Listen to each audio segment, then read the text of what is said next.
Wow, I just finished a great conversation with Tripp Fuller, who is a theologian and podcaster and the host of Homebrewed Christianity, which is a podcast that's been around now for almost 16 years.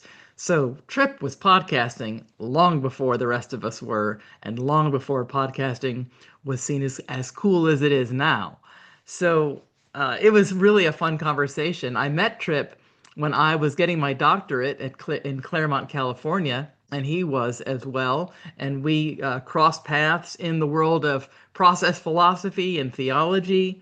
And so I've known him for a long time, but this was the first time I've really had an opportunity in this kind of environment to sit down and talk about um, things around theology, especially theology that doesn't suck, as he says. And, lots of God talk, lots of talk about the upcoming theology beer camp that's going to be happening this fall. We talked about John Dominic Crossan and how his courses that he's been doing with Tripp have been so popular. We talked about sacramental imagination, about finding the sacred in the midst of everything, about the bifurcation of nature that has happened since the Enlightenment and what that means for us. Anyway, it was just a really fun conversation, and so I'm eager for you to hear it. So let's go.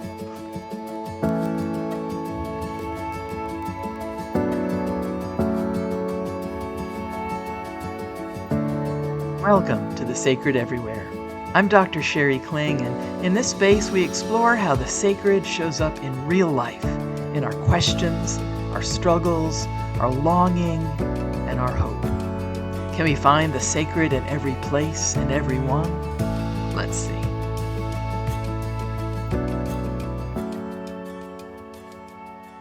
Well, hello, Tripp Fuller. Good to have you here on The Sacred Everywhere. I see that you're very red today, so maybe talk a little bit about why that is. Oh, I am in a pop-up ice fishing tent outside my office. Um, we have a guest performing updates to plumbing that are quite distracting if you're using a recording device. So I came out here and then started raining. So I got a ice fishing pop-up tent to, not lead to an electrical shock, which would might be a podcast first. I don't know if anyone's, you know, ended ended a podcast because of a small fire caused by water on electronics. But we're going to avoid that, hopefully. Let's avoid that because it looks like either you are in a sauna or in some kind of like 1960s psychedelic lava Ooh. lamp environment. Well, in that case, let's go with that. I thought we might get to discussing dreams, so I thought a lava lamp with like hints towards psychedelics would just be like on brand. Right Yeah. on, absolutely on brand. Okay, well, with that in mind, um, so I want our listeners to learn a little bit about who you are. And one, of course, I went to your website and looked at your about page, and what I saw there was that you list five loves to base introduce yourself. So one is that you love nerding out, Yes. and that you love teaching in the classroom, pub, or congregation. Also, the church and the way of being in community with others who follow the way of Jesus. And then about humanoids, that you love humanoids, and purple and gold, the LA Lakers. So, to say a little bit more about all of that. Oh, yeah. So like on the nerd thing, I think I've just always been one. So my parents growing up, I mean, I was a church planters kid, but they're also nerds.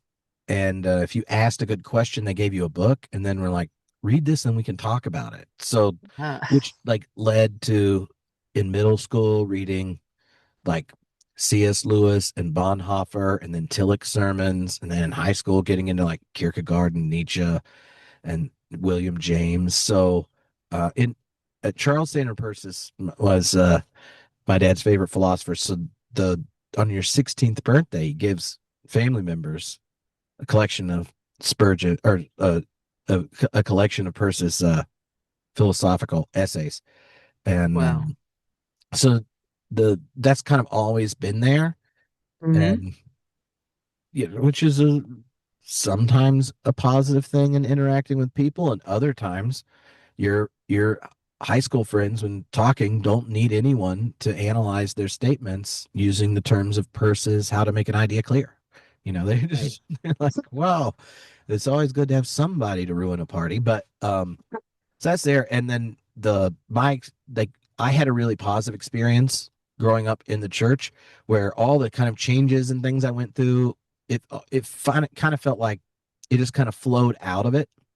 Yeah. Um, I didn't grow up in like a really conservative religious context, and most of like the big social and ethic issues, it was like Jesus who made us protest, not like, oh, I'm against my home upbringing by being like the death penalty or war in Iraq's bad. It's like, oh, you're old enough to go to your first protest now. So like that kind of thing was always there. So because the church is all I have experienced it as like affirming God's deep affirmation of you and curiosity and questions and seeking truth and care Mm. for those around you. I've had a much less contentious experience than a lot of other pastor kids or people who grew up in Uh-huh. more conservative contexts, um, which has made me more confident about the possibilities of faith communities done well.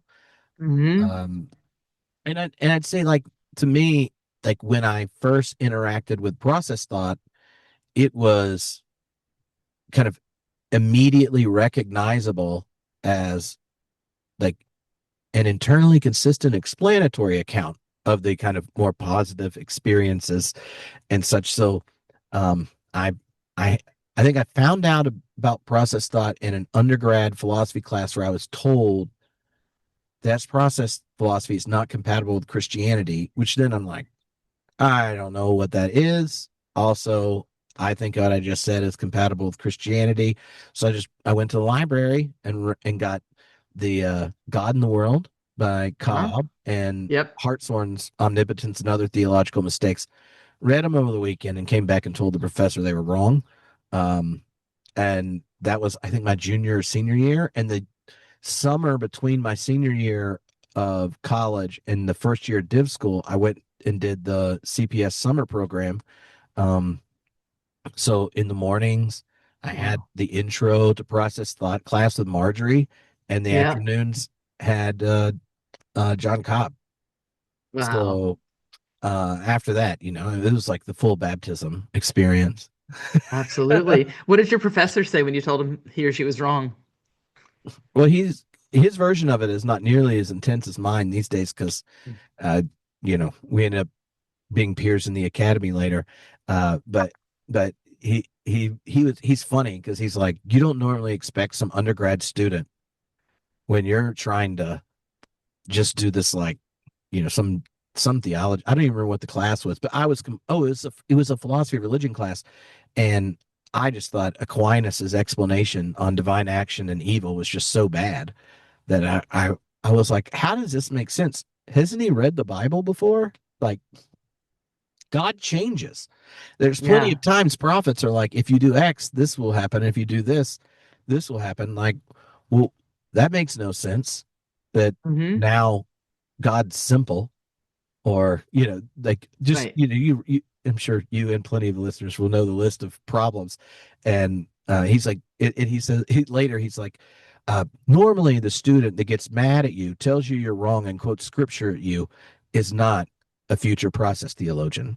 And he's like, so Exactly. your energy just came up like, oh God, here's a fundamentalist going to do X, Y, and Z. And then the next week you come in prepared. And so the Yeah. rest of that semester, I used the Hartshorn and Reese edited volume, where they do like the history of panentheism and all the text from different thinkers. I have not read that. It's super cool because it's like the history of philosophy, but readings from all these people that are in the way they connect to kind of a larger panentheistic metaphysics, and they give intros and stuff to them. So I would just read all the selections of all the thinkers were thinking, and they're like guide to noticing the different process elements, and then show up and perform it in class. It Yeah. was my professor's first semester teaching. Like he's ABD. Thinking back to it, I would not have liked me. You know, it's different if it's a professor that's done it before. You're not trying to Yeah. finish your dissertation so you can keep the job you actually got at a time. You know how hard it is to get Right. those jobs. He's like, oh my Right. God, what is this guy doing? And and I know he's hanging out with everyone else in class all week just to make sure they all agree with him. So yeah, but I don't think Great. my assessment of post liberalism has changed. Uh, Yeah. Uh-huh. Where did you grow up and in what religious tradition, what denomination? uh Baptist in North Carolina for most of it. I had like a year in Arkansas where most of my family's from, in the middle.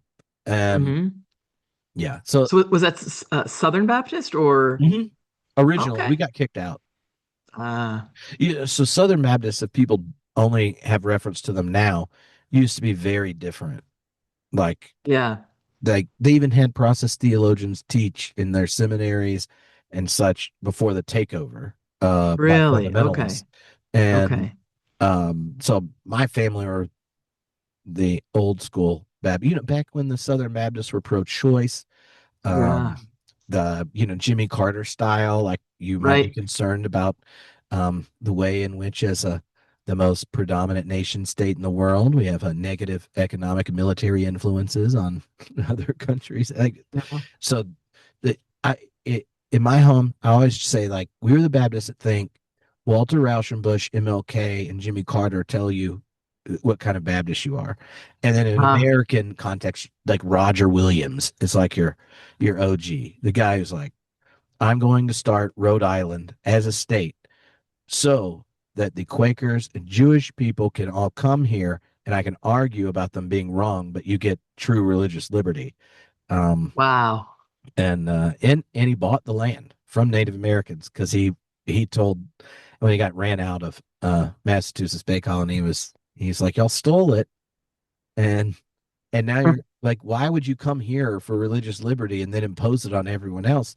Then you're going to get churches full of people that are just lying. Like, Right. shouldn't the church be made up of people that in their own conscience are choosing to be there? And they didn't like it. So like, as odd as it sounds, the OG separation of church and state tribe in America were Baptist. And Roger Williams started the first Baptist church of in North America.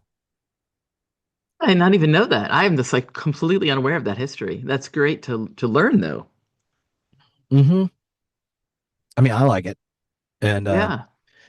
oh, and the other, I think the other thing was I've been a Lakers fan a long time. So, and the NBA is my favorite sport. Huh? I love going to baseball games, but I go to lots of minor league games. You can't go to lots of major league games unless I was in a different economic class. Right. So, but I mean, I go to quite a few of our local um, minor league team here, or and when I was at Claremont, you obviously I love the Dodgers, but you can't go to Huh? lots of Dodger games as a PhD Right. student. But you Right. can go to Rancho Cucamonga. Metro Cucamonga. You know, I sang the national anthem at a Quakes game when we had Claremont School of Theology Day. Oh, Wow. that's cool. That was very Also cool. scary. Like Yes. I'm if you get the right key, it's fine if you can sing. For most Yeah. people, it's a stretch already. But Right. I just have these nightmares of starting on the wrong note. Like if it's too low, you're gonna bottom out. If it's too Exactly. high, you're not discovering it till peak embarrassment moment. And Exactly. and and I feel like if you could just do a slightly above average Mm-hmm. and not try to hold anything out or show off, everyone appreciates it. They can all sing along, and then Yeah. you can get back to the game. But when when it goes wrong at a minor league game, it can really go wrong. Can go yeah. Thank God it went well. And I also did not like forget the words halfway through, which even though you've sung it a million times in a moment like that, sometimes your brain just freezes. But Hmm. yeah, I actually pulled it off and was pretty happy. That's awesome. That's awesome. Yeah. Oh man. Yeah. It reminds me. I don't know if you've had this experience. Like, well, a lot of Baptist churches will have like these special music song, Huh? and they'll let a lot of people do it, but you always have this experience when someone decides to do it where the first 30 seconds you're deciding, am I praying for the person singing to not embarrass themselves, or can I actually enjoy the song? Like, Right. you're gonna clap enthusiastically either way. You want, I think it's cool that in worship you don't have to be perfect to be featured at but then there's a kind of bad that just is like blackboard screeching. And Yeah. for some reason, there's not a correlation between people with that lack of giftedness and the ability to know it. And so Right. sometimes it's Their discovered, enthusiasm is yeah, not necessarily in the right proportion yeah. to their You're giftedness like, you would in be some amazing cases. at karaoke after we've drank, but Exactly. perhaps not during the offertory. Yeah, exactly. Oh my, and speaking of karaoke, so you have one of the major events that you plan is Theology Beer Camp, and Yeah, that is yeah. coming up in the fall. October Um, 8th to 10th in Kansas City.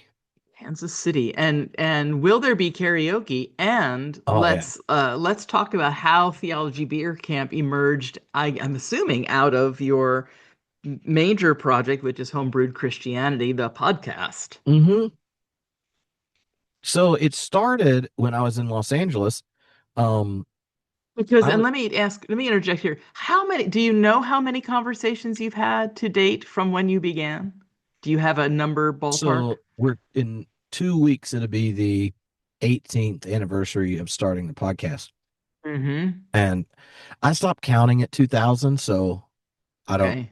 and like that counts all the different podcasts. So like for a few years, I did a lectionary one until you get through Mm-hmm. all of them. Mm-hmm. Um, used to be a pop culture one there that was specifically for that. There's also like Theology Nerd Throwdown. And then I've done two audio documentary series, one on the emerging church movement and then one on Bonhoeffer. Um, but like Homebrew proper, there's still like probably 1,600 episodes of, I don't know. There's a lot. Yeah. A lot. I Yeah. I regularly get emails from people asking how they can find certain ones, and I'm like, at this point, it might be in a Dropbox. I don't.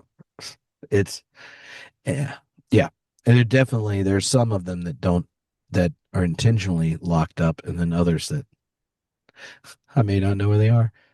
But on available now, there's probably like 1,000 in the feed. So, Uh-huh. Yeah. And so you started what prompted you to start that and then also beer camp? Like what led to oh, you doing that? I had a theology pub group at the first church I was working at right after I finished div school. And believe it or not, normal people don't read entire theology books to go to the theology pub. So then, as someone that actually enjoys the beer part of being at a brewery, you're now stuck explaining the book only one other person read before you could talk about it. So I was interviewing the authors, putting them on rewritable CDs at the beginning of the month, so that then at the end of the month, they would have at least heard a conversation with me and the author so that Wow. I didn't have to introduce everything. And my best friend at Div School, Chad, was like, "You could put this on a podcast, and you don't have to rewrite CDs. They could just Yeah. download it." And as someone with all the technological suspicion you get if you read Heidegger's essays on technology, I'm like, I don't know, and I'm like, I don't even know what that is. And he's explaining it to me. I'm like, who has one of these? And he's like, Kevin Smith has one, like the filmmaker, the Dogma, Right. Jay and Silent Oh, Bob and stuff, which I huge yeah. Kevin Smith fan. So I listened to him like, all right, I can do that. So we started it, and it yeah, it's just never quit. Um, the it was in LA. I was working in a church and got to the point that all the stuff I was doing that the church wanted me to do, I still had like time. And after the other two full time staff members at one point were like, uh, have you considered like you should just be part of your work, but you should just do something with the other things you're doing that's local to connect with people, but you don't where you aren't doing something that's podcast related just to get church people to go. Do it the other way around. Like you can invite them, but just Hmm. do something for all these people because they will, random people show up at church when I'm preaching that never go to a church. And so they're like, oh, the greeters are like, you're one of Tripp's internet friends. Um, and so this is before it was normal to do live podcasts. So I Yeah. started doing live podcasts once a month at different breweries in LA, and they'll obviously parts of it get put on the podcast. So people are like, a couple people invited me to go do them at breweries where they live. So I did that, and Hmm. there was interest in it. And people, when they would go to LA, would try to time it right so they could go to in person because you finally like meet other people. So I'm like, I'm gonna do it, and we'll just make it like an event, a camp thing. And originally, my thought was I would get 15 to 30 people, and we would just rent a bus and go to breweries around LA, and I'd get a different theologian to meet at each one. Huh? And then like 100 and some people bought tickets. So I'm like, I'm not driving that many Can't people do around. that. So we Yeah. basically invented Theology Beer Camp as it's kind of what a theology PhD who wished he'd not aged out of being youth minister age does. So it's like Yeah. you get theology talk things, then you get like weird games and stuff. Opening night is karaoke. After like the whole opening soiree, there's a it's hard to explain. It kind of functions like a late night show. So Yeah. when it's done, it goes into group karaoke. So I'm getting like the speakers and podcasters that people may know, find out what songs they'll say yes to doing in front of people, and then get during happy hour before it starts. They're finding people when people come up to them like, "Oh, Sheri, it's so good to blah blah blah blah blah," and then you're like, "Do you like do you like Billy Joel?" And they're like, "Yeah, cool. Will you sing with me later?" Right. And so by then, at 3.5 hours later or whatever, when it gets to later in the night, they've all had enough beer that then when whoever they came to see and invited them to sing, now it's not just like, oh, we're doing karaoke. Everyone there get the words are up so everyone can sing, and then the Yeah. microphones all get passed around to different contributors and then people that came to see them, and it's like groups singing. Last year when it was ending, I found this funny, but the last bit was Diana Butler Bass, and Sarah Heath, who's was the other co-host, are talking to her about a brand new book. It's like the first event she's done on her new book, and we set it up, and then I'm like, oh, Diana, it's time to end. Like you write books on spirituality too. Like you should do our benediction. And Diana's like, oh, what do you mean? I'm like, yeah, just you look, it could be triggering if a guy stood up at an event like this and asked everyone to close their eyes, but like you've got a long history, of like sticking it to that part of Christianity. So I bet you won't trigger people. And she's like, oh, okay. And she's like, all right, well, like everyone stand up. And like she does like the normal setup you think of at a benediction. And then she starts doing the opening lyrics to Bohemian Rhapsody, and people are Oh my slowly piecing together, is this the real life God. or is it fantasy? I caught in a landslide. And there's like no escape from this reality. Right. And people are slowly putting it together. And then the song comes on and the lyrics are up and Yeah. everyone's singing it. And those that What an choose awesome to thing. engage in cosplay, because there's a cosplay contest around whatever the theme is for the year. Uh-huh. So half of us are in, not half because there's hundreds of people there, but a lot of people are being cosplay. So Hmm. then it's going on, and I'm in a bunny suit because last year uh was Monty Python, like the bunny with the huge sharp fangs. Okay.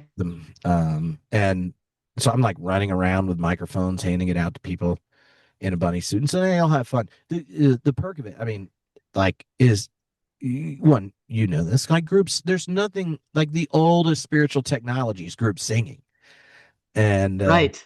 if you've done that with people, then the next day when you're in like like let's say your workshop on Lectio Divina, but it's dreams. Like, Mhm. what's the likelihood someone you've never met you're going to be vulnerable immediately with that? Well, what if the night before they had 2 beers and sang Billy Joel with you?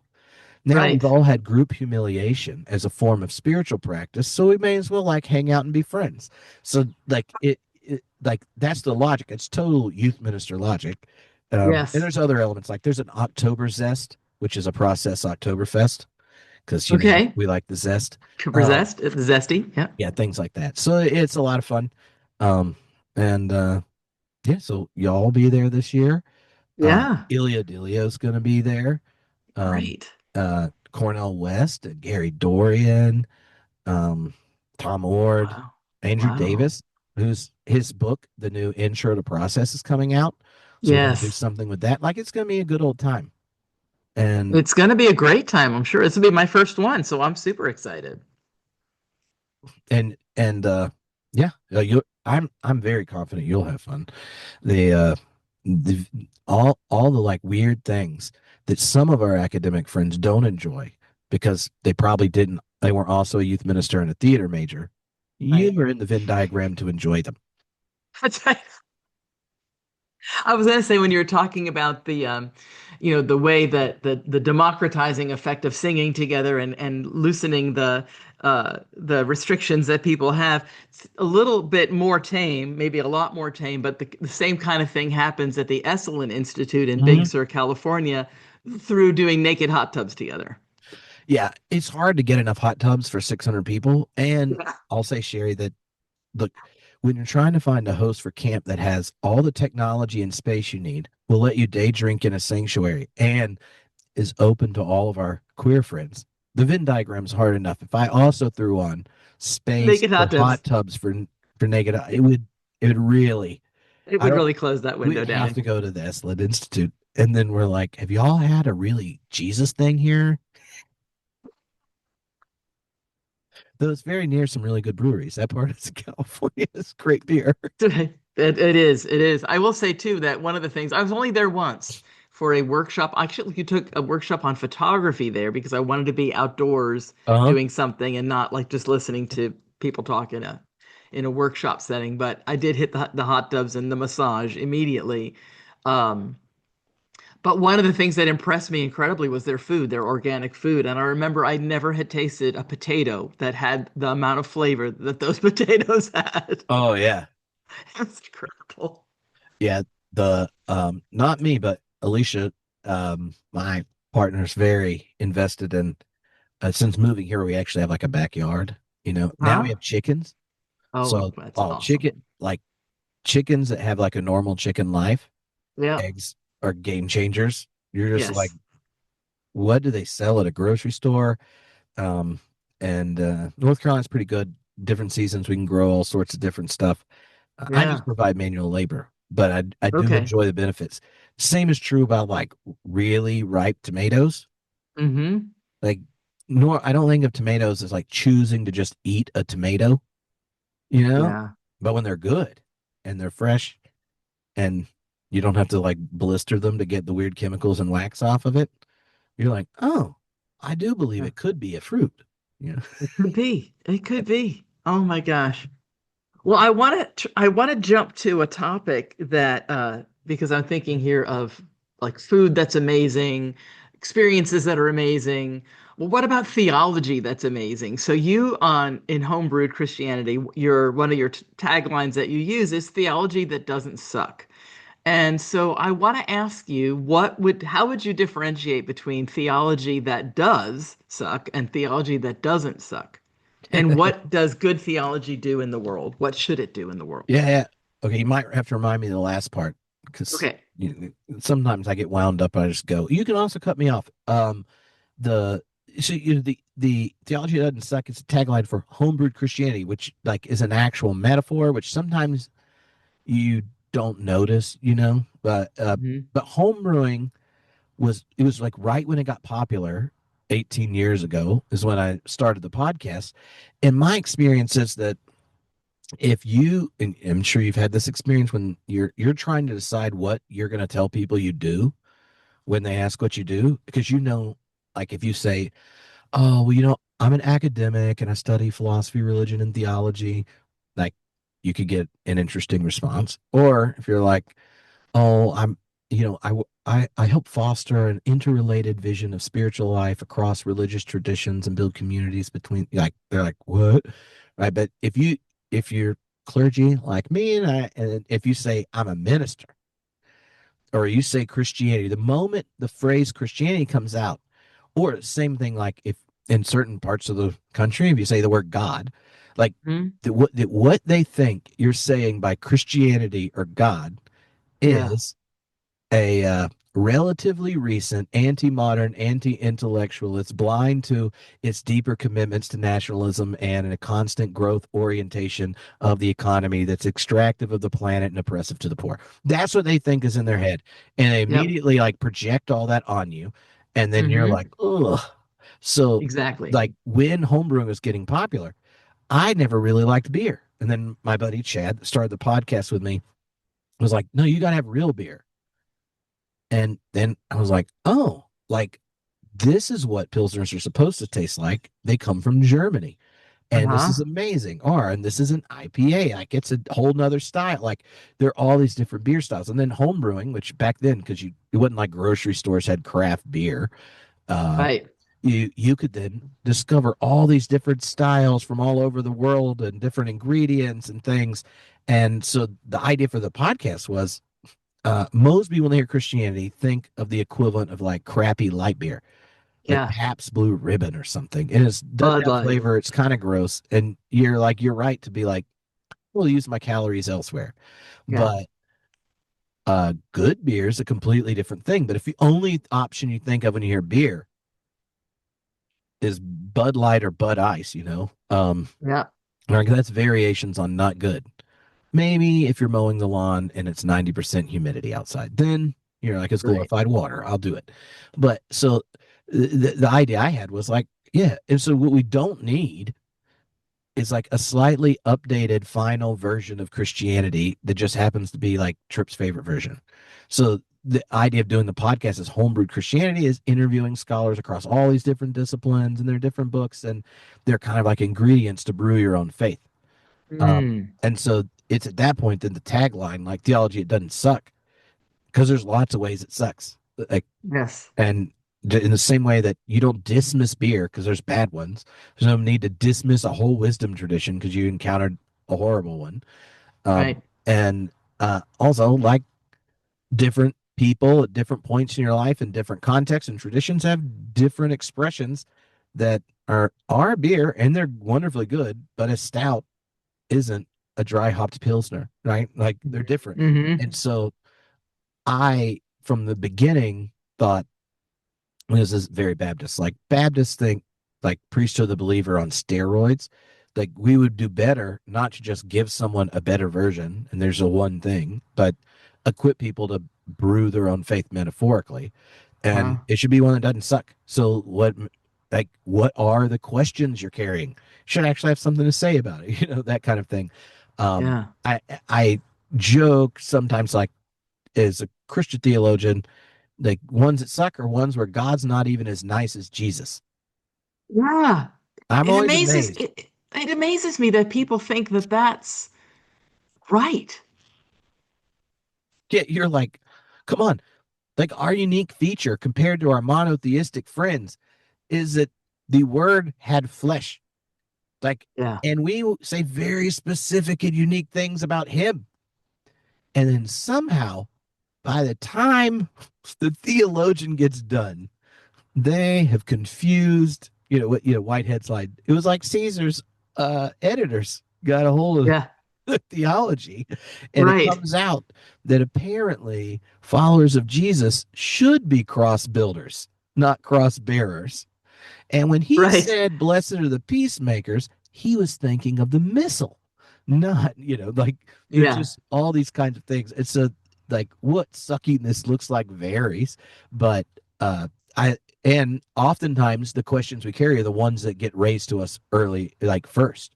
So it could be like, Hmm. normal ones that philosophers of religion get into, like problem of evil or pluralism or science type things. Or it could be like the ethical ones of like, my worst trauma was in a religious context and they said Jesus was down with it.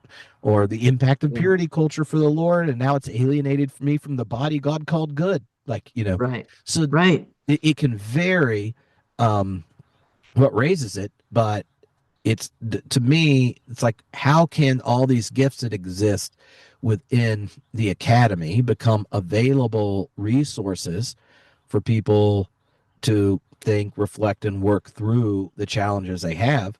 So, Mm-hmm.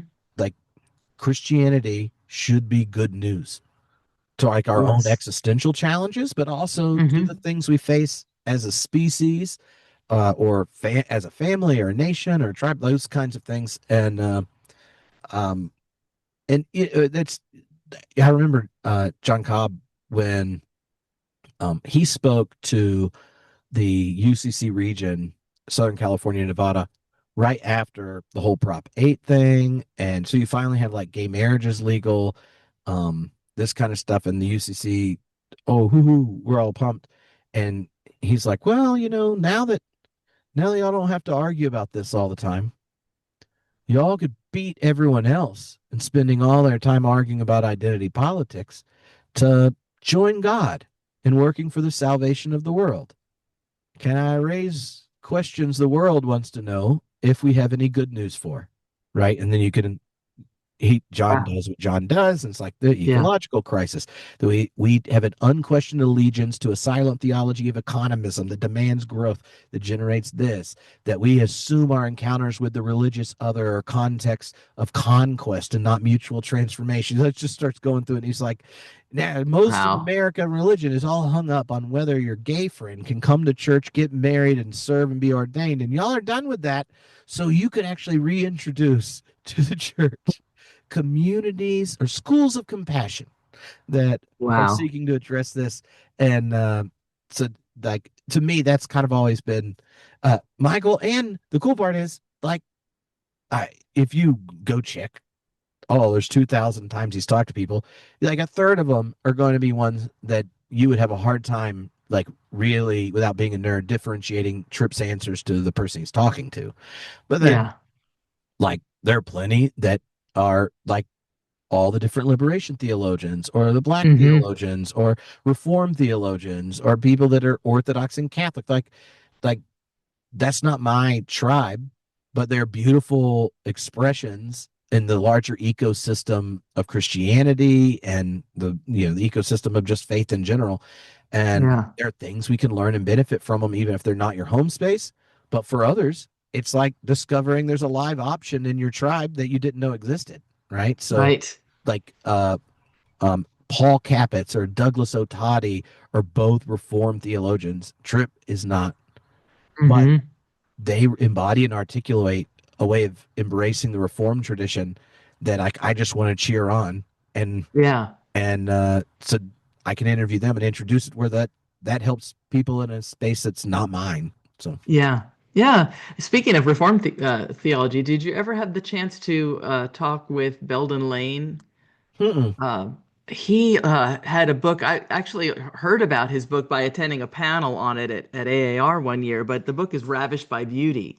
And it's like desire in Reformed theology. And I was like, whoa, that is not something I would expect to see. But Oh yeah, that makes it's an sense. incredible, but it's several years old now, but Mm-hmm. incredible, incredible book. Um, so one of the things that just amazes me, and so I'm thinking now, of course, you've had this 16-year history of doing these conversations, and so you've built up an audience and, people that know what you're doing and who you are. But at the beginning, it must have been, I don't know, it seems like it's kind of interesting to me that you dove right into really meaty conversations with academic pointy heads about theology. And one might not necessarily, it's like if you had been talking to a PR firm about market analysis, they might have tried to dissuade you from, although there is always that idea of the niche, the more focused your niche is, the better, your chance of succeeding are. But what was your thinking around who would listen to that back when you first started? Yeah. Okay. Well, two things. One, when I started, I could not find a religion podcast that wasn't super conservative. Right. There are probably 20. I mean, Mm-hmm. like iTunes podcast directory is maybe a year old when I started. So, uh, like for years, I was like the only, I would joke, I'd be like, if you want a religion podcast where you think climate change is an issue, your Muslim neighbor doesn't need to be killed, and you could hug your gay friend and Jesus would be proud of you, I'm the only option, you know. Yeah. Yeah. Yeah. Yeah. Yeah. And especially, the mainline Protestants are like they use a new technology begrudgingly 50 years after evangelicals learn to use it creatively, and then they still do it poorly. So, like I would speaking have to like explain. Like I had slides at the end of talks to be like, here's what a podcast is. Here's how you get it. And for Yeah. years, they would all just listen on the website, which who does that? But back then, you had to like download it to your computer, upload it to Yeah. your iPod. Right. Right. So this is before there was no iPhone yet.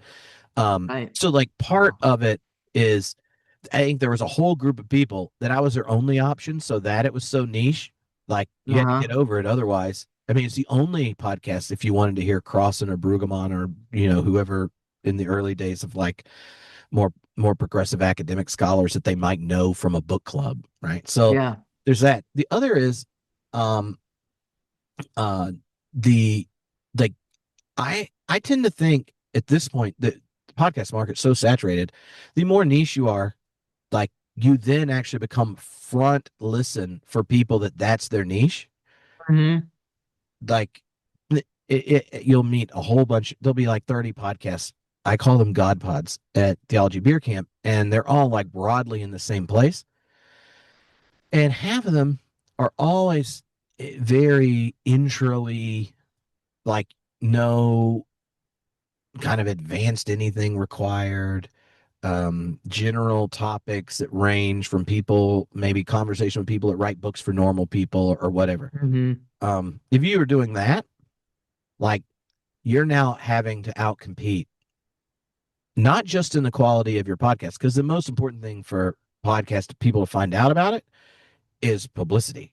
Like, because like what is required to show up on anything in a podcast? Because there's not um, it's built on RSS feeds. So it's really hard short of YouTube, which isn't technically a podcast, for an algorithm to help someone know Yeah. what is ideal. Like if you like this, you'll like this.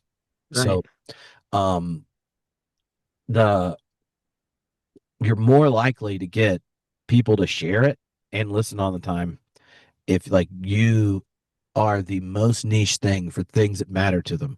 So homebrewed, like, you know, 3 out of every 4 episodes is probably so nerdy that if you weren't one, Uh-huh. you're like, why are we talking about middle shelling for 20 minutes?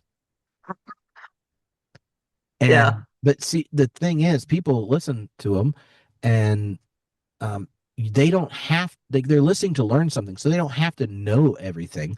They just have to Mm-hmm. know that they want to know it.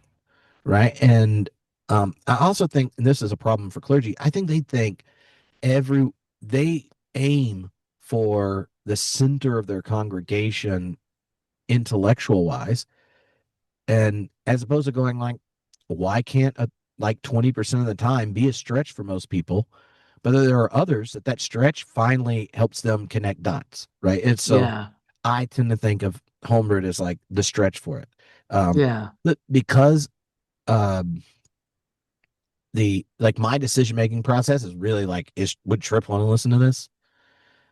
I know there are certain like archetypes of listeners, and I try to rotate through in release order things that connect to people that's their main thing for being there. But then, Mm-hmm. like when it comes out, the 10,000 people that will download it within 24 hours, those people are just like, I listen to Homebrewed Christianity, Right. and I'm on the journey with whatever's Yeah. going on. So, Yeah. um, yeah, it kind of varies based on the podcast, but the other thing is like academic stuff is broadly evergreen, right? So if you are in seminary today and were in elementary school when I started, but Right. you're reading She Who Is, and you Yes. type in on the internet Elizabeth Dunchin's She Who Is, I probably still the only podcast where you can hear her talk to me about it for an hour, Uh-huh. right? And then you might go, oh, does she on here other times? Oh, here's her eco Christology conversation. Yeah. Here's her this, and then you're like, oh, this is really eco Christology. I'm interested. And then you type that in, and all of a sudden you're like, oh, here's a Sally McFay conversation with Tripp about this. Oh, Yeah. that. Oh, here's an episode with Sally and John Cobb. Who's this John Cobb guy? Oh, now I'm gonna, so Yeah. like because unlike say a current events thing within a Right. month, like even my favorite current events or political podcasts, like I don't care what they thought about the State of the Union 2 years ago. I'm never Right. listening to that again. Right. But if 2 years ago this new book came out and now they're reading it in a class or in a reading group and there's that interview, Mm-hmm. oh, Yeah, there it I'll go is. check it out. Mm-hmm. I'd say the other element that we developed over time was doing the classes. Um, Maybe 2015 or 2016, I think, was when we did the first one. Mm-hmm. And then in lockdown, these kind of 4 to 6 week online classes in lockdown, all these people that didn't know what a Zoom was were forced to learn it and had free Yeah. time. So they joined. Like during lockdown, John Cobb and I did a process and reality class. Like, what is the circumstance that a normal person signs up to read Process and Reality by Alfred North Whitehead? There is none. But in lockdown, all these Yeah. people that listen to No Process, and I'm like, John, it could be the biggest class of all time on Whitehead's process and reality. Not like what's the competition? What could fit in a seminar room, Right. But it then there's like 2,000 people read Whitehead with John Cobb, and that's crazy. Like, That is crazy. so those kind of things, um, where there's some people will just take one class, and there's a group of people that take most of them, and you get to know each other interacting and things. um Most Fridays I do a live stream with my buddy Bo. Mm-hmm. This is a Theology Nerd Throwdown podcast, but that thing is almost all based on what people that show up every week in the comments put. And so like they'll be talking about something that comes up, and or they'll send suggestions, um or will one of us will pick something, not tell the other Yeah. one, and then we get on and do it. And those are like 2 hour hangouts that are what we start with is kind of planned, and where we end up is very determined by the chat, right? So there's like some people join a class, or on my Substack process this, um it's a big newsletter type thing, and there's over 75,000 people on it, which is odd, right, for signing up to get me writing 7,000 words about something that's process this related. Um, Yeah. but like that, those individuals, like, so like there's all those people, but then there's like the 1,200 or so people that pay to support it, which I like because Mm-hmm. that's my job.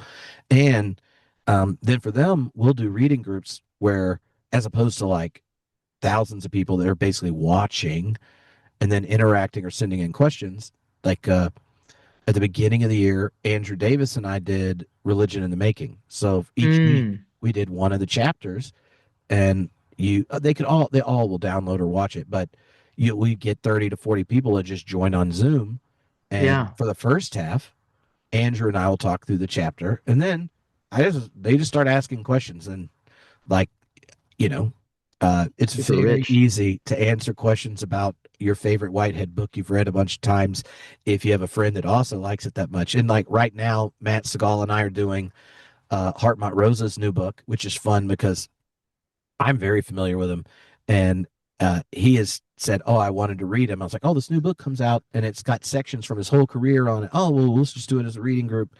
And it's fun because we're reading it where you're reading a social philosopher, and then the whole time kind of drawing all the connections of how his work resonates with a larger process work, and there's tons of stuff in it, Mm. and those are like super interactive where it it's essentially the people that don't have full-time jobs in the day and the Hmm. nerds. So like the funny part is you'll have like 5 graduate students that are like, oh, this is helping me on whatever I'm working on. And then Yeah. like 25 retired people that probably have a graduate degree in something Yeah. and are over prepared for it. Where, like Matt and I are teaching other classes and having jobs. I got 3 kids, all this other kind of stuff. But you now have to show up knowing like 7 PhDs, 12 master's degrees, and all these different things are reading this book, and Yeah. you have to be prepared to answer their questions. Yeah. Like last week, uh, sorry if I'm getting off topic, but It's okay. like one of the guys in the reading group, he's been in both the last two, is retired. Uh, he's still like a poet and an actor, but he lives like Mm. in the village in New York, has been there forever. Queer Quaker guy, super smart, and like he gets up there. He's like, "Oh, I want to ask a question." You get this. You know how like Catherine Keller talks like she's a poet, like that. Yeah. Like someone that's doing that, saying back to us what we said, it just sounds so much cooler. And then like connecting this image of like social resonance Mm. to the theater. And I Mm. was, and there's not an answer to this question. You're just like, Yeah. retweet, followed by a retired therapist who Ah. is like making the connections and process thought to this setting or whatever. And those things are tons of fun, but they only work, if you have a small enough group. So I kind of I've like always done the podcast and then tried to invent different formats for interaction, be it like 3 days we're all hanging out at camp or doing a live podcast event at a brewery or whatever, like big classes online to like a reading group or whatnot. Um, so yeah.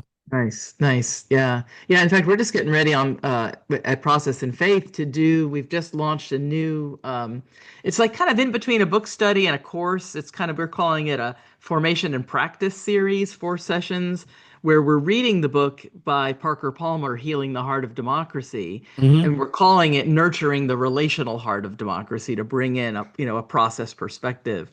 But I'm super excited about that. So that's, it's obviously something of top concern in people's minds right now. And then inviting people into a space to not just be bashing politics or yelling about our opposition, but actually sinking into a space to explore the spiritual side of what it means to be in a democracy and stuff Yeah. like that. So those kinds of, small group immersions into a topic or a book can be so rich and helpful. Yeah. I love Yeah. it. It's fun. And like one of the things I enjoy in particular now is for years, I was a full time clergy or professor and doing this. When we decided to move back from Scotland, like over lockdown, so many people started joining stuff that then it was like, well, like if we live in the right place, I don't have to have 2 jobs. And then Hmm. there's this whole other time for trying different formats and kind of experimenting with different stuff. And that's been really rewarding. Like I started doing these audio essays, which I mean, it's essentially like just writing, 5 to 10,000 words on whatever it is, depending on the time, as like a Hmm. Substack post. And then I was like, I saw someone else's Substack read it. So I'm like, oh, okay. Hmm. Which makes sense because most people like I'll sell more of my audiobook than a physical book because they literally listen to me talk 2 to 3 hours a week already. Like, Right. why would Right. you want to read it if you're used to listening? If you listen to Hmm. podcasts, you probably are a person that does dishes or commutes and likes to learn. Yeah. Um, so I recorded doing it and like been doing, I guess, like the last 3-ish months. And like it's kind of wild. Like now, all my top episodes in a week are audio essays, which is essentially just Mm. me talking for 40 minutes to an hour. Like, Wow. um, and um, like I did this one a couple weeks ago. I told you I did the audio documentary on Bonhoeffer. I taught a Hmm. class, like a in-person class at Bonhoeffer's house in Berlin last summer. Mm. Um, and all that project, I at this point, if I ever want to do anything on Bonhoeffer, I have all my notes, the Yeah. draft of a book, and all this stuff. So I'm like, hey, it's not a lot for me to decide to do something. So uh, one of the people in the members thing talked about like, oh, you did that whole episode in the series on how the confessing church ended up being a failure and blah blah blah, and people I didn't know that, and it reminded me of like my own experience in evangelicalism in America, and I was like, oh, those dots connect. It's I Mhm. I know the history of evangelicalism in America. I was part of it, so and I know the scholar story. So I basically wrote an essay that draws parallels between Mm. Bonhoeffer's experience of the confessing church and how Hmm. a lot of people that grew up within evangelicalism are seeing it being co-opted over against the kind of heartbeat of Christ. Uh, it it's like on Substack had like over 150,000 people read it. The Wow. podcast has had over 50,000 more downloads than normal. Wow. Um, and and like I wouldn't one if you're writing a sermon every week or preparing to teach multiple classes, like there's that chunk of time, right? Yeah. Now I don't have it, so it's like, oh, I'm used to preaching every week or being Yeah. in a class, so like Yeah. it's normal. Right. Tripp's normal rhythm involves Rhythm. text, but I never thought I don't like the whole podcast thing was built to be conversational and things. So Hmm. I was like, I'll just try this thing. And then it worked, and now it's working really well. And I wouldn't have I wouldn't have guessed that. Yeah. Um That's neat. so but in the way Substack, unlike a normal podcast works, it knows one, it's not built on ads, so it has no interest in showing you things they don't think you'll actually read, right? Right. And it bases what you'll read on the things you actually spend time along enough to the page to read it. Hmm. So like I did the first one. Then all these people that normally get it and actually sit and read it, now it knows anyone that has a similar demographic on the back end, we Yeah. want them to find out about this. So it shares it to the right people, and then they're like, oh, this is crazy. I didn't know about this. And they share it. So the like that is relatively new, but Hmm. it's kind of just that whole being open to experimenting creatively with whatever works.